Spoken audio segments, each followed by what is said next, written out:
first Sven, master in law, will talk about what he wants to say to you.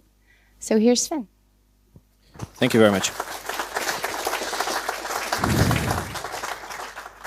I think that applause was for Elke and not for me. I always hate it when we go to a concert somewhere and people start applauding before the concert has begun. Why are we applauding? This man just enters the stage. Why do we applaud him? So I hope that applause was for Elke, and not so much for the words that she said, but for the work that she has done in the past few weeks. Because she tried to do something in the Netherlands that is very hard in this country. She tried to get people together. And this country is known for its division, for its egocentric greed. It has taken us over the oceans for the past 400 or 500 years, and it has brought us enormous wealth. When you visit Amsterdam and you see the beautiful buildings, please remember that they have been paid with blood money. All of them. What we see for today is, and I hope you realize that, and I'm going to try to keep it light, but where Elke is your morning cup of tea, I will be your morning cup of coffee. I will try to ignite the same fire that we have burning outside, and we boosted that fire, so we cheated a little, and that's what we are going to try today with you, because when you are outnumbered, you have to be smart. When Odysseus saw that the city of Troy could not be sacked, but with sheer power, he started using his brain. But also something very different than his brain, because Odysseus, his name means man with pain. That is what the Greek word Odysseus means, man with pain. So it was pain that he felt. And where do you feel pain? You feel pain in your body, and then you feel pain in your mind. So body and mind are one. And that is a word, I'm going to take you through a few words that I use sometimes to set a frame for today. And I hope you will remember them throughout the day. So I'm going to use the word sentimentalist. We are sentimentalist. Why are we sentimentalist? Because this word is composed of two words. To sense, to feel. It is because we feel things. And the word mens, which means mind, spirit, and also ratio. And we live in a world today where we think that science, and we look at doctors, and we look at lawyers, and we look at physicists for our science. But science is so much more.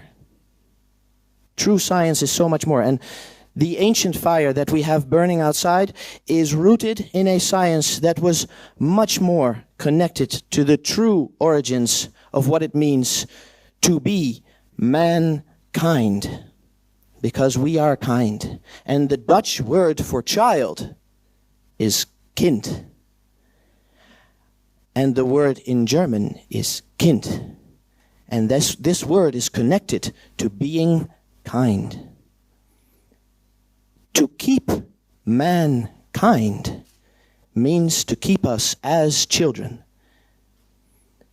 It takes most of us to see the blood of a dying person to realize that every man is the son to someone else's daughter.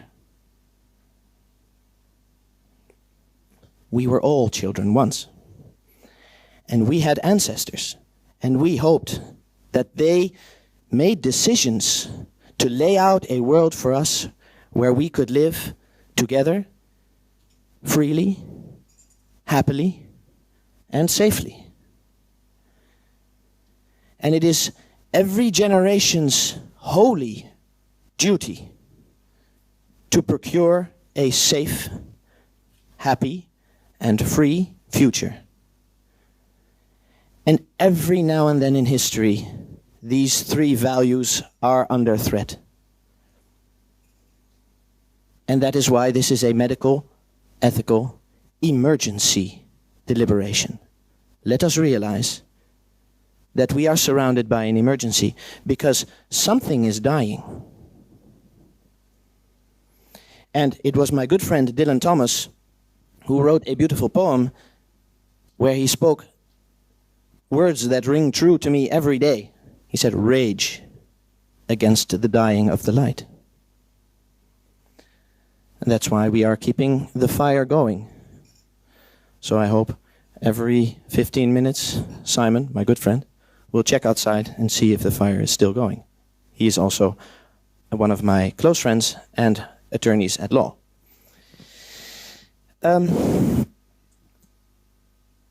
I have some more words that I'd like to go through with you. The word, we had sentimentalist, right? We have to feel and then think. We have to use our brain after we feel. Because the body knows first. The body always knows first. And then the mind knows. So we have to trust the body. And it is very hard to trust our bodies because they can deceive us. And if we see the world and all of mankind as a body, I see a body that is confused because it does not know what it feels. And the head of this body is very confused. So our leaders are the ones in desperate need of some help, because they have shown us in the past 6 months how confused they really are. So we, as doctors and lawyers, must try to help them.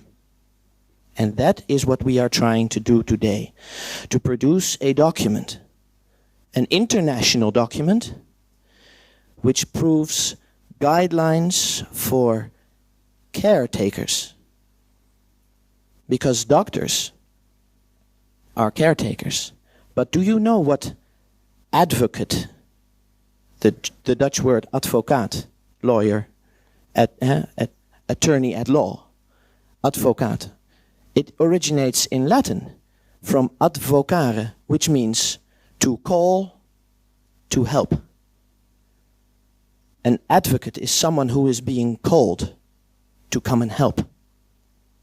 So apparently, advocate, present, you have been called to help. Are you called by us to help us? No, you are called by us to help what we see, the massive amount of patients waiting for us in the next 10 years.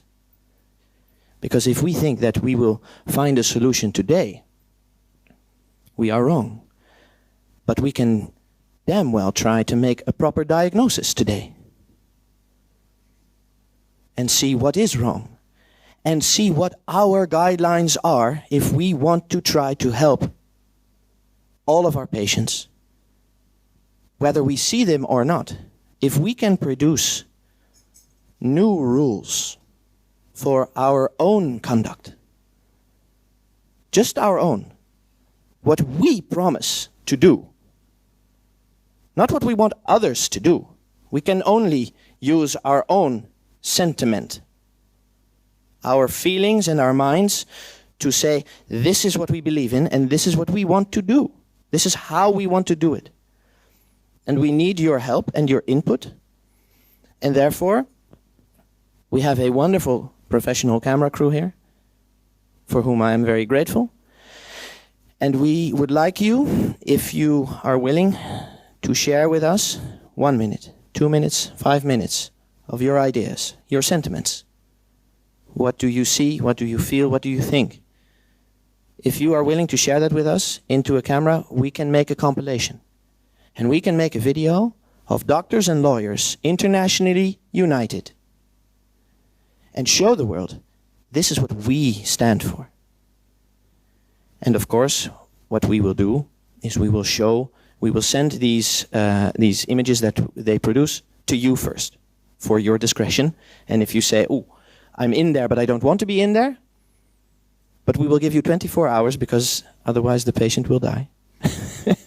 Sometimes it will be a short video, only 1 hour. We hope you will view it. If you say, well, I don't know, I don't want to participate, do not participate. But we invite you to share with us your feelings, and we hope we can create today a foundation of trust, because we are here with people that we do not know. And what is one of the biggest problems in the world? It's also Greek, it's xenophobia. We are afraid of the other person. This is an essential strategy for survival. I'm in my cave, someone shows up, I gotta watch out. So I want to take you through how we evolved from that essential fear that still lingers in us, deep inside of us. That essential fear of the other person. Because that fear, that essential fear, is the fundamental basis of every wrongdoing from one person to the other. Can we root out fear? That would be one of the greatest triumphs in history. And we have that option. But fear is strong. We have seen how strong fear actually is in the past 6 months. We also see how strong love is. Because they forget that we are here. They show up. They're just happy to see each other. Don't be sorry. She's taking the front seat.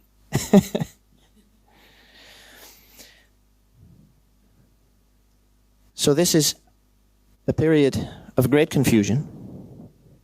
And as you know, the patient has a fever. That is why he or she is confused. But a fever, as doctors, you know, can also bring growth and healing and more understanding fundamentally of who we are and what we are. At some point in history, we decided to abandon fear, and we started working together. And we became farmers. And I still feel like a farmer. Because we have to look at what does the earth tell us? What does the soil tell us? You all know the sentence, let your food be your medicine, and let your medicine be your food.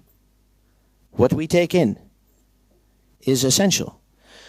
So we have to define somehow, what can we, as people, allow others to put inside of us? Or what can you, as doctors, put inside of other people? Because it will have an effect on them.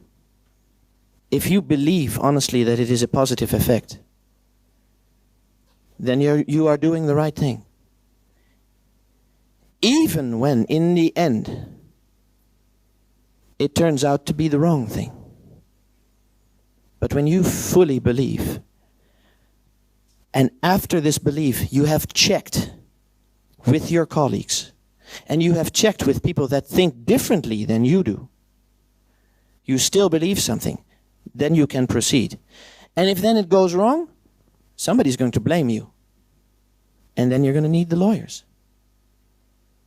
You're going to need the lawyers. And we are going to have to be able to explain to the world why you believed what you believed and why you proceeded as you did. But there is a fine line between being careful and being fearful. And I apologize on behalf of my profession, lawyers, because we are the ones that are supposed to take into account all of the risks. And believe me, if we were to rule the world, everybody would be sitting still and don't move because life is dangerous and something might go wrong. And somebody else might blame you for this. So as your attorney, I advise you all, stay home. But as your friend, I advise you, go outside and live. We have to find the balance between risks that life entail Because if I look at this crisis, I see, if I just look at the surface, and I don't look at the greed, and I don't look at hidden agendas that I contemplate. I should contemplate them. Every doctor, lawyer, journalist should contemplate what's really behind this. Usually you just follow the money. Usually. Sometimes you follow religion. Sometimes you follow a belief structure. It only becomes dangerous when it's hidden. As John F. Kennedy said, we are inherently opposed to secret societies and hidden agendas, if they exist. But that's the funny thing. Something that's hidden, you can't find it. You can smell it. As doctors, you know this. Sometimes you touch a patient and you know there's something wrong. You can't find it yet, but you know it. And that's that sentiment again. Then that's that sentimentalist inside of a doctor. Patient comes in, you already know. You can smell it. It's because we're animals. We are animals with a great gift. Be it from God or from nature. We have the gift of thought. And I'm going to end today because I invite you today to think with us. All think together. Put our brains, our power together.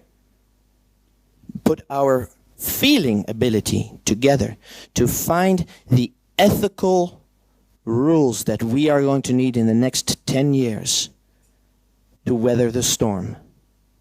Because it's just begun, and you know this. You feel this. You see this. That's why you are here. You care. You might even worry. So let me take you to a magic place. The 100-acre wood where Pooh lives. Silly old bear. And when Pooh is in trouble, he goes to his thinking stone. And he sits on his thinking stone. Think, think, think, think, think, think, think. But as much as Pooh tries to think, no thought would ever come to mind. So today, let us try to use our senses to instruct our minds so that we can produce something that can touch everybody as a truth. And one of those things is this. We will not claim the truth. We will only claim the right to talk with other people about what we believe is the truth and what we believe is the right thing to do. And humility is only shown by asking other people the right questions. And you know what I find very worrying, and that is why I'm happy that there are cameras here and we have some newspaper makers here. That asking the right questions, when people in power who are confused do not come up with answers or refuse to sit down with us to have a dialogue, we must show the world that it is they who lack the will to discuss the truth, that it is they who impose their truth on others. And they use soft words and sweet words, and they use propaganda. Let me tell you that none of you, including myself, we have no idea what war looks like. Because in the First World War, in Great Britain was founded the Ministry of Propaganda. They showed us what we needed to believe. If we think about the First World War, the Second World War, we only see what they wanted us to see. They have created that reality. We have no idea what it was really like because it wasn't told. And we have to be very careful that this story is told in a way that our children will remember this time, not for what it was, but for what some people want us to believe that it was. Let us try to find the truth. Let us try to find our truth, the rules that we will set for ourselves, that others in the world might adopt when they feel that it rings true to them. And we will find adversity. We will find their pain, because they do not want to admit that they have been wrong. They would rather live the lie. But we will have to invite them. We would really have to invite them to come and talk to us. I see you all as people who have traveled the world, traveled the country, spend your time, spend your money to be here today.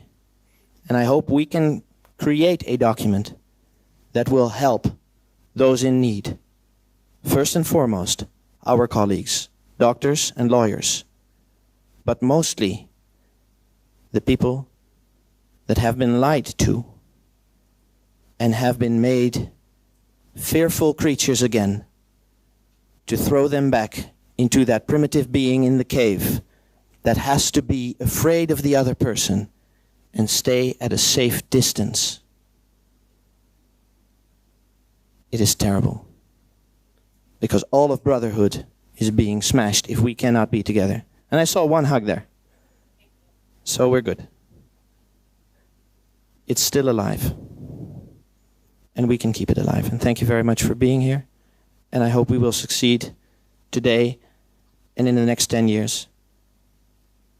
Because the world is going to need someone who says, I have a question. Thank you.